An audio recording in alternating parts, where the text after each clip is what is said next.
राधे राधे मित्रों, आप सभी को पंडिताइन छवि शर्मा की ओर से महाशिवरात्रि की हार्दिक शुभकामनाएं। महाशिवरात्रि भारत के पवित्र त्योहारों में से एक बहुत बड़ा और महत्वपूर्ण उत्सव है। शिव को आदि गुरु या पहला गुरु माना जाता है। आप सभी ने पढ़ा होगा E=mc², यानी ऊर्जा न उत्पन्न होती है न नष्ट, वह तो सिर्फ अपने एक रूप से दूसरे रूप में परिवर्तित होती रहती है। ऊर्जा के इस सिद्धांत को जहां आइंस्टाइन ने वैज्ञानिक दृष्टि से समझा और समझाया, वहीं श्रीमद् भागवत का सार भी यही है, जहां भगवान कहते हैं इस सृष्टि से पहले भी मैं ही था और प्रलय के पश्चात भी मैं ही हूँ। तो हम जानेंगे महाशिवरात्रि से संबंधित विभिन्न वास्तु दोष निवारण, मगर उन सब से पहले एक नजर डालते हैं शिवलिंग के पीछे छिपे गूढ़ विज्ञान की ओर। क्या है शिवलिंग के पीछे छुपा विज्ञान? हमारी परंपराओं के पीछे गहन विज्ञान छुपा है। अगर आप भारत का रेडियो एक्टिविटी मैप उठाकर देखें तो शायद हैरान रह जाएंगे कि भारत सरकार के न्यूक्लियर रिएक्टर्स के अलावा सभी ज्योतिर्लिंगों के स्थानों पर सबसे ज्यादा रेडिएशन पाया जाता है। आप ध्यान दें तो पाएंगे कि शिवलिंग और न्यूक्लियर रिएक्टर्स लगभग एक ही हैं। दोनों को शांत करने के लिए उन पर जल चढ़ाया जाता है और दोनों ही की आकृति एक समान है। न्यूक्लियर रिएक्टर्स को ठंडा रखने के लिए जिस जल का इस्तेमाल किया जाता है, उस जल को किसी और प्रयोग में नहीं लाया जाता। उसी तरह शिवलिंग पर जो जल चढ़ाया जाता है, उसको भी प्रसाद के रूप में ग्रहण नहीं किया जाता।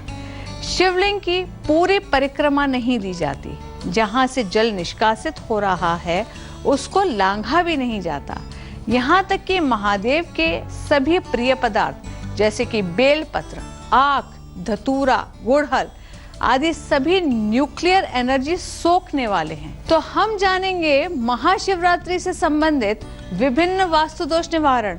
किसी भी भवन का ईशान कोण वास्तु दोषों से मुक्त होना अत्यंत आवश्यक है। भगवान शिव ईशान के अधिपति देव हैं। यदि आपको लगता है कि आपके घर, ऑफिस, फैक्ट्री या दुकान के ईशान या नॉर्थ ईस्ट जोन का वास्तु ठीक नहीं है, तो महाशिवरात्रि के पावन अवसर का लाभ उठाते हुए इन दोषों को दूर करें। महाशिवरात्रि पर करें ईशान वास्तु दोष का निवारण।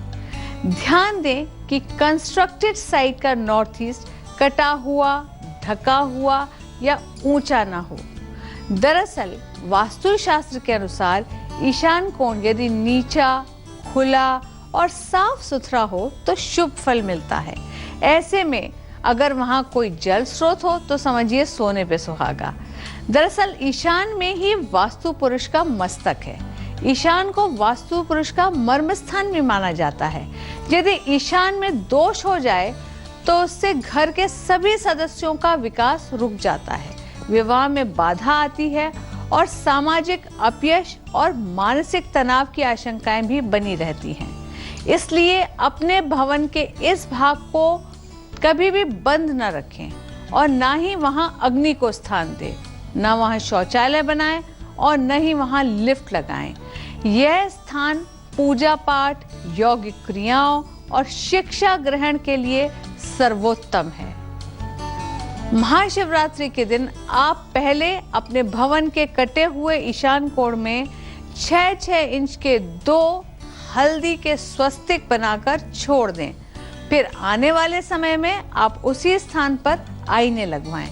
दोष कम हो जाएगा। ध्यान रहे किसी भी परिस्थिति में उत्तर दिशा की ओर सिरहाना करके न सोएं। स्कंद पुराण के अनुसार शिवरात्रि का व्रत, पूजन, जागरण और उपवास करने वाले मनुष्य का पुनर्जन्म नहीं होता। इसी प्रकार शिव पुराण के अनुसार शिवरात्रि के समान पाप और भय मिटाने वाला दूसरा व्रत ही नहीं है। इसको करने मात्र से पापों का क्षय हो जाता है। अच्छा वर पाने के लिए महाशिवरात्रि का व्रत करना सर्वोत्तम माना गया है। अगर कोई अपनी बेटी की शादी की चिंता करता है तो बिटिया को सिखा दें कि उत्तर दिशा की ओर मुख करके तिलक करें और सुयोग्य वर की प्राप्ति के लिए कन्या को मां पार्वती के आगे यह मंत्र पढ़ना चाहिए। जय जय गिरवर राज किशोरी, जय महेश मुख चंद्र चकोरी। दाम्पत्य जीवन कठिन हो तो भी महाशिवरात्रि पर आप ये उपाय कर सकते हैं। अगर आपके दाम्पत्य जीवन में कठिनाइयां निरंतर बढ़ रही हैं तो श्री शिव और पार्वती की उपासना करें।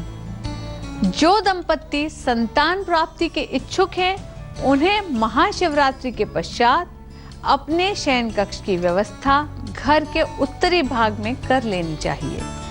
शिव के किसी भी नाम का जप करें तो बेड़ा पार ही होगा। पुराणों के अनुसार श्री भगवान विष्णु ने ब्रह्मा जी से कहा कि जो शंभु महेश इन दो नामों का उच्चारण बार बार करता है उसे जीवन मरण के बंधन से मुक्ति मिल जाती है। भगवान शिव ने स्वयं यमराज से कहा है कि जो पुरुष प्रसंगवश भी मेरा नाम उत्साह पूर्वक रटेगा वह सभी पापों से छूट जाएगा। मगर दुख में सुमिरन सब करें, सुख में करे न कोई। जो सुख में सुमिरन करे तो दुख काहे को होए। इसलिए अगर आपके सभी काम ठीक ठाक हो रहे हैं, किसी प्रकार की कोई समस्या नहीं है, तब भी आप शिव का नाम अवश्य जपते रहें। शिव जी की कृपा से हर प्रकार की समस्या आपसे दूर ही रहेगी। आप सभी को पंडितायन छवि शर्मा की ओर से महाशिवरात्रि की हार्दिक शुभकामनाएं। हर हर महादेव।